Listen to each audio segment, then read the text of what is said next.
కృష్ణలహరి ధారావాహికలో రెండవ భాగానికి సాదర స్వాగతం పలుకుతూ ఉన్నాం.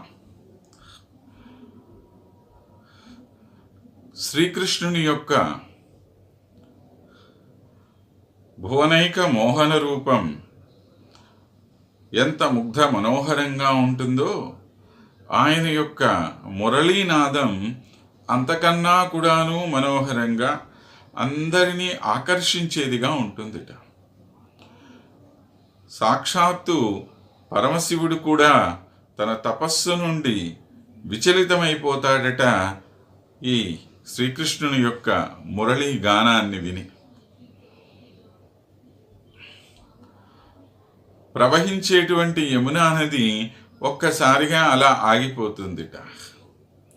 వీచే గాలి కాసేపు ఆగి కృష్ణుడి యొక్క ఆ మురళీ నాదాన్ని ఆస్వాదించి ముందుకు వెళదాము అని చెప్పి అనుకుంటుందిట. అలాగనే భక్తులైనటువంటి వాళ్ళందరూ కూడాను నిరంతరము ఆ స్వామి ఈ మురళీ మనోహరుడిగానే మా మనస్సుల్లో నిలిచిపోయి ఉండాలి అని చెప్పి కోరుకుంటూ ఉంటారు. అటువంటి అద్భుతమైనటువంటి నాదం మురళీనాదం.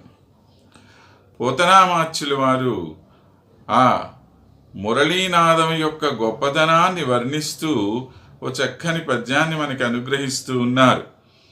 మమ తన్మోములు మీదకెత్తుకొని రోమంధంబు చాలించి హృత్కమలాబ్జంబున కృష్ణు నిల్పి మురళీగానామృత శ్రేణి కర్ణములంగ్రొలుచు మేతమాని గళితానందాశ్రులై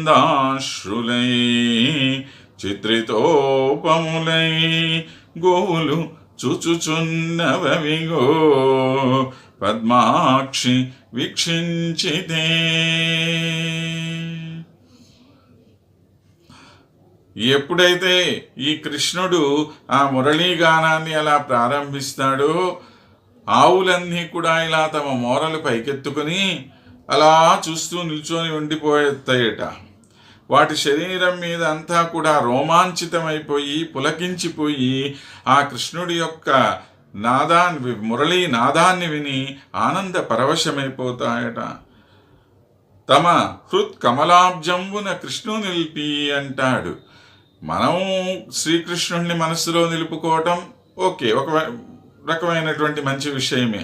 కానీ ఏమీ తెలియనటువంటి పశువులు కూడా ఈ శ్రీకృష్ణుని యొక్క రూపాన్ని తమ మనస్సులో నిలుపుకునేస్తున్నాయట. దేనివల్ల? మురళీనాదం వల్ల. మనం కూడా ఆ మురళిలాగా ఉంటే ఎంత బాగుంటుందో. ఎప్పుడు కూడా కృష్ణుడిని అంటిపెట్టుకొని ఉండొచ్చు కదండి. ఎప్పుడన్నా మురళి కృష్ణుడిని వదిలేసిపోతుందే? లేదు కదా. అంతేకాదు, దానికి జీవమంతా ఎవరి ద్వారా? ఆ శ్రీకృష్ణుడి నోటి నుండి వచ్చేటువంటి గాలి ద్వారానే దానికి జీవితం. ఆ నోట్లో నుంచి గాలి రాకపోతే ఇది జీవోత్సవంలాగా అలా పడి ఉంటుంది. అది ఇంత మధురంగా అందరినీ ఆకర్షించేదిగా తయారైంది అనంటే దానికి కారణం ఎవరు అంటే శ్రీకృష్ణుడి నుంచి వచ్చేటువంటి గాలి. కాబట్టి వీటన్నిటికీ కూడా ధారకం, పోషకము అయినటువంటి వాడు ఆ శ్రీకృష్ణ పరమాత్మే.